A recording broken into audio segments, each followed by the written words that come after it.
नमस्कार दोस्तों, चलिए जानते हैं उत्तर प्रदेश की फटाफट 50 बड़ी खबरें सिर्फ 10 मिनटों में। लेकिन उससे पहले आप वीडियो किस जगह से देख रहे हैं, कमेंट में जरूर बताएं। उत्तर प्रदेश के डेयरी सेक्टर में 5,000 करोड़ रुपए के निवेश प्रस्ताव से राज्य को बड़ा बढ़ावा मिला है। इस निवेश से दुग्ध उत्पादन, प्रसंस्करण और ग्रामीण रोजगार को नई गति मिलेगी। सरकार के अनुसार यह कदम किसानों की आय बढ़ाने और डेयरी उद्योग को मजबूत करने में महत्वपूर्ण साबित होगा। यह योजना आर्थिक विकास को भी तेज करेगी। छावनी क्षेत्र के विकास के लिए 11 करोड़ रुपए का बजट मंजूर किया गया है। इस योजना में मुख्य रूप से सफाई व्यवस्था को सुधारने और पेयजल आपूर्ति को मजबूत करने पर फोकस किया जाएगा। अधिकारियों का कहना है कि इससे क्षेत्र की बुनियादी सुविधाएं बेहतर होंगी और लोगों को स्वच्छ व सुरक्षित वातावरण मिलेगा। योगी सरकार ने श्रमिकों के हित में बड़ा फैसला लेते हुए मजदूरी दरों में बढ़ोतरी की है। श्रम विभाग ने नई दरों का आधिकारिक नोटिफिकेशन जारी कर दिया है। इस कदम से असंगठित क्षेत्र के श्रमिकों को सीधा लाभ मिलेगा और उनकी आय में सुधार होगा। सरकार ने इसे श्रमिक कल्याण की दिशा में महत्वपूर्ण कदम बताया है। एमएसपी पर खरीद को लेकर शासन ने आंशिक राहत दी है। नए फैसले के तहत किसानों को कुछ फसलों की खरीद में बेहतर सुविधा और समय पर भुगतान सुनिश्चित किया जाएगा। इससे किसानों को आर्थिक दबाव से राहत मिलेगी और सरकारी खरीद प्रक्रिया अधिक पारदर्शी व सुचारू होने की उम्मीद है। उत्तर प्रदेश में स्मार्ट मीटर विवाद को लेकर पावर कॉर्पोरेशन ने 4 सदस्यीय कमेटी गठित की है। यह कमेटी पूरे मामले की जांच कर 10 दिनों के भीतर अपनी रिपोर्ट सौंपेगी। उपभोक्ताओं की शिकायतों और बिलिंग गड़बड़ियों की समीक्षा की जाएगी। इस कदम से पारदर्शिता बढ़ने और विवाद के समाधान की उम्मीद जताई जा रही है।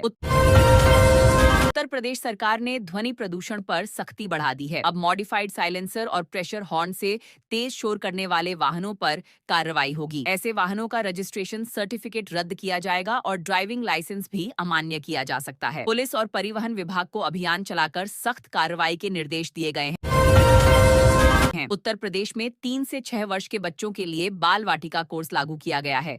इसका उद्देश्य खेल आधारित और रोचक शुरुआती शिक्षा देना है। सरकार का कहना है कि इससे बच्चों की नींव मजबूत होगी। योजना को आंगनबाड़ी और प्राथमिक विद्यालयों में चरणबद्ध तरीके से लागू किया जा रहा है। पूरे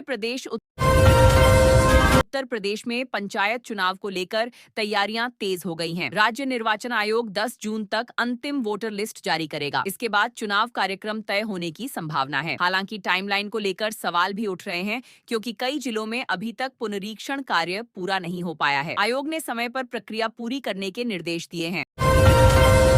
उत्तर प्रदेश की योगी सरकार को प्रशासनिक उत्कृष्टता और मिशन कर्मयोगी के तहत असाधारण प्रदर्शन के लिए सम्मानित किया गया है। यह अवार्ड सरकारी सेवाओं में सुधार, डिजिटल गवर्नेंस और कर्मचारियों के प्रशिक्षण में बेहतर कामकाज के लिए दिया गया है। सरकार ने इसे सुशासन की दिशा में बड़ी उपलब्धि बताया है।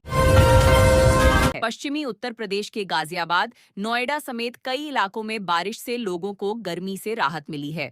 वहीं पूर्वांचल के जिलों में भीषण गर्मी और लू का असर जारी है। मौसम विभाग ने आने वाले दिनों में मौसम में उतार चढ़ाव और कुछ क्षेत्रों में तेज हवाओं व बारिश का अलर्ट जारी किया है।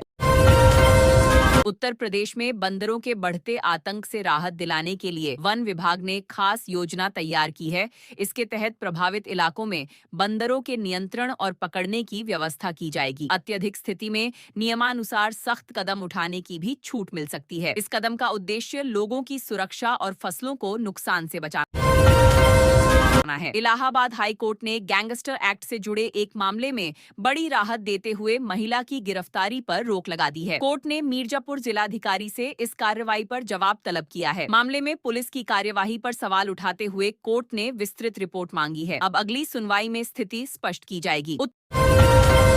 उत्तर प्रदेश में सहायक आचार्य भर्ती परीक्षा आज से शुरू हो गई है। परीक्षा के लिए 6 जिलों में कुल 53 केंद्र बनाए गए हैं। प्रशासन ने सुरक्षा और नकल रोकने के लिए कड़े इंतजाम किए हैं। परीक्षा शांतिपूर्ण और पारदर्शी तरीके से कराने के लिए सभी केंद्रों पर निगरानी बढ़ा दी गई है।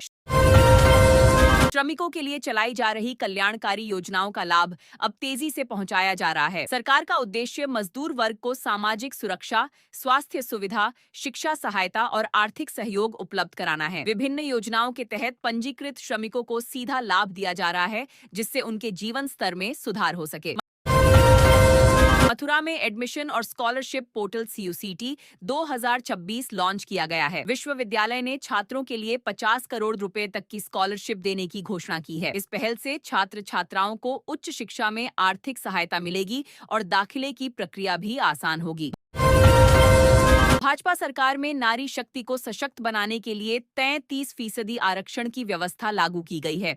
इस फैसले से महिलाओं की राजनीतिक भागीदारी बढ़ेगी और नेतृत्व के नए अवसर मिलेंगे। माना जा रहा है कि इससे राजनीति की दिशा में बड़ा बदलाव आएगा और महिला सशक्तिकरण को नई गति मिलेगी।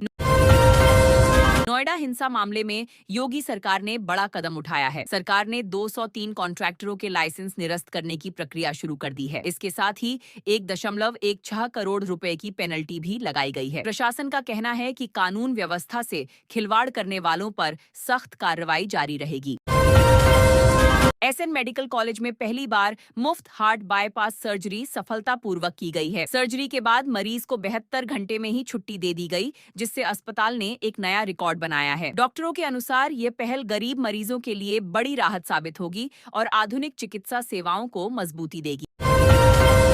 उत्तर प्रदेश में पेट्रोल, डीजल और LPG की कालाबाजारी पर योगी सरकार ने बड़ा एक्शन लिया है। राज्य भर में 29,000 से अधिक स्थानों पर छापेमारी की गई। इस दौरान कई जगह अनियमितताएं पकड़ी गईं। सरकार का कहना है कि उपभोक्ताओं के हितों की रक्षा और अवैध भंडारण पर रोक लगाने के लिए अभियान आगे भी जारी रहेगा। उत्तर प्रदेश में डेयरी सेक्टर को बढ़ावा देने के लिए 5,000 करोड़ रुपए का करार किया गया है। इस योजना से 13,000 से अधिक लोगों को रोजगार मिलने की संभावना है। सरकार का कहना है कि इससे ग्रामीण अर्थव्यवस्था मजबूत होगी और पशुपालन को नई दिशा मिलेगी। परियोजना के तहत नई डेयरी इकाइयों की स्थापना की जाएगी। करंट लगने से दोनों हाथ गंवाने वाले एक युवक को 27 साल बाद न्याय मिला है। अदालत ने मामले में फैसला सुनाते हुए उसे 26.65 लाख रुपए मुआवजा देने का आदेश दिया है। यह मामला लंबे समय से लंबित था। फैसले के बाद पीड़ित परिवार को राहत मिली है और इसे न्याय व्यवस्था की बड़ी मिसाल माना जा रहा है। उत्तर प्रदेश में एक बार फिर मौसम ने करवट ली है। कई जिलों में बादल छाने के साथ तेज हवाओं और बारिश की संभावना जताई गई है। मौसम विभाग ने लोगों को सतर्क रहने की सलाह दी है। तापमान में गिरावट दर्ज की जा सकती है, जिससे ठंडक का असर बढ़ने की उम्मीद है। लखनऊ में लगातार हो रही बिजली कटौती से नाराज लोगों का गुस्सा फूट पड़ा है। अलग अलग इलाकों में लोगों ने सड़क पर उतरकर प्रदर्शन किया और बिजली व्यवस्था सुधारने की मांग की। स्थानीय निवासियों का कहना है कि बार बार होने वाली कटौती से दैनिक जीवन और कामकाज बुरी तरह प्रभावित हो रहा है। प्रशासन ने समस्या के समाधान का आश्वासन दिया है। नोएडा में साइबर फ्रॉड करने वाले एक संगठित गैंग का पुलिस ने भंडाफोड़ किया है। इस कार्रवाई में 5 आरोपियों को गिरफ्तार किया गया है। यह गैंग ऑनलाइन ठगी के जरिए लोगों से बड़ी रकम की धोखाधड़ी करता था। पुलिस अब इनके पूरे नेटवर्क और अन्य जुड़े लोगों की जांच में जुटी है। वाराणसी में गंगा नदी का जलस्तर लगातार बढ़ रहा है, जिससे तटीय इलाकों में चिंता बढ़ गई है। प्रशासन ने स्थिति पर कड़ी निगरानी शुरू कर दी है और घाटों पर सुरक्षा व्यवस्था को मजबूत किया गया है। किसी भी आपात स्थिति से निपटने के लिए राहत एवं बचाव दलों को अलर्ट पर रखा गया है। अयोध्या में श्रद्धालुओं की बढ़ती भीड़ और सुरक्षा को ध्यान में रखते हुए प्रशासन ने हाई अलर्ट जारी किया है। पूरे क्षेत्र में पुलिस बल की तैनाती बढ़ा दी गई है और संवेदनशील स्थानों पर विशेष निगरानी रखी जा रही है। हर गतिविधि पर नजर रखने के लिए सुरक्षा एजेंसियों को सक्रिय कर दिया गया है। उत्तर प्रदेश में बुनियादी ढांचे को मजबूत करने की दिशा में बड़ा कदम उठाया गया है। राज्य सरकार ने 10 नए एक्सप्रेसवे प्रोजेक्ट को मंजूरी दे दी है, जिससे यातायात व्यवस्था और तेज व सुगम होगी। इन परियोजनाओं से न केवल यात्रा का समय घटेगा, बल्कि औद्योगिक विकास को भी नई रफ्तार मिलने की उम्मीद है। राजधानी लखनऊ में यातायात दबाव को कम करने के लिए 5 नए फ्लाईओवर बनाने की घोषणा की गई है। इन फ्लाईओवरों के निर्माण से शहर में जाम की समस्या काफी हद तक कम होगी। साथ ही लोगों को आवागमन में सुविधा मिलेगी और शहरी ढांचे को आधुनिक स्वरूप मिलेगा। गोरखपुर एम्स में स्वास्थ्य सेवाओं के विस्तार की दिशा में नई सुविधाओं की शुरुआत की गई है। मरीजों को बेहतर इलाज और आधुनिक तकनीक आधारित चिकित्सा सुविधाएं उपलब्ध कराई जाएंगी। इससे पूर्वी उत्तर प्रदेश के लोगों को बड़े शहरों पर निर्भर नहीं रहना पड़ेगा और स्वास्थ्य सेवाओं में सुधार होगा। नोएडा में पर्यावरण अनुकूल परिवहन को बढ़ावा देने के लिए इलेक्ट्रिक बसों का नया बेड़ा शुरू किया गया है। इससे प्रदूषण कम करने में मदद मिलेगी और यात्रियों को आरामदायक यात्रा सुविधा मिलेगी। ये कदम स्मार्ट सिटी मिशन के तहत एक महत्वपूर्ण पहल माना जा रहा है।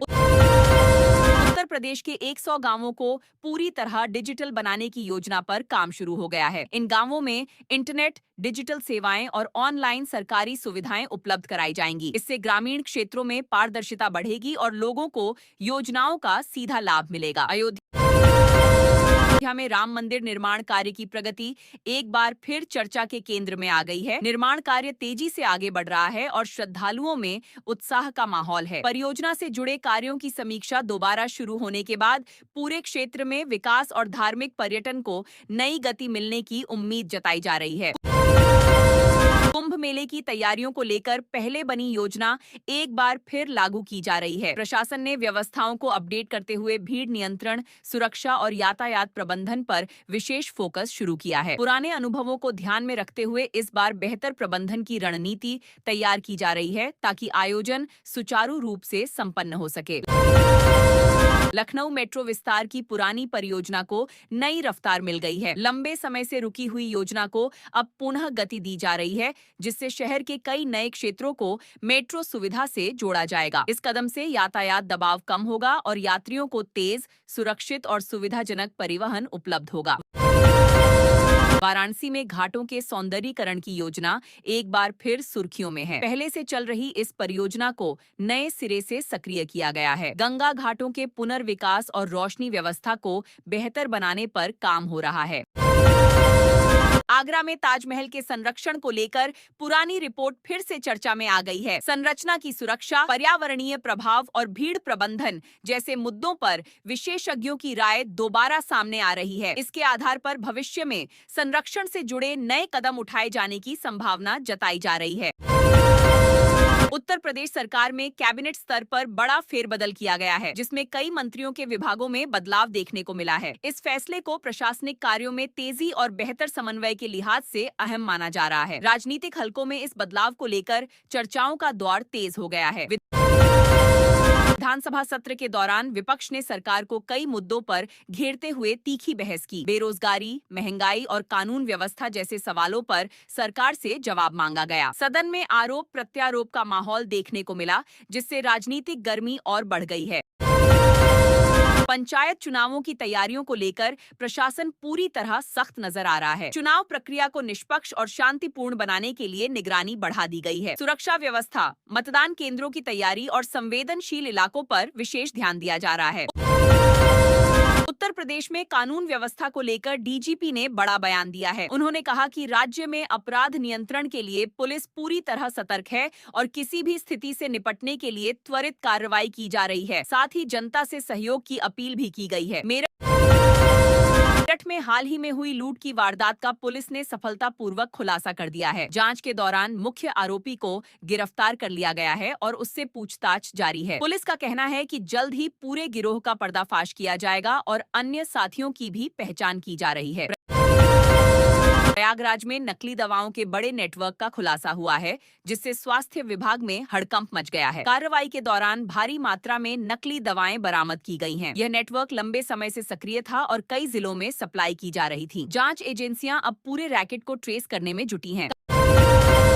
कानपुर में बैंक फ्रॉड के एक बड़े मामले की जांच तेज कर दी गई है। साइबर और आर्थिक अपराध शाखा की टीमें मामले की गहराई से पड़ताल कर रही हैं। शुरुआती जांच में कई संदिग्ध लेन देन सामने आए हैं। पुलिस का दावा है कि जल्द ही पूरे नेटवर्क का खुलासा कर लिया जाएगा।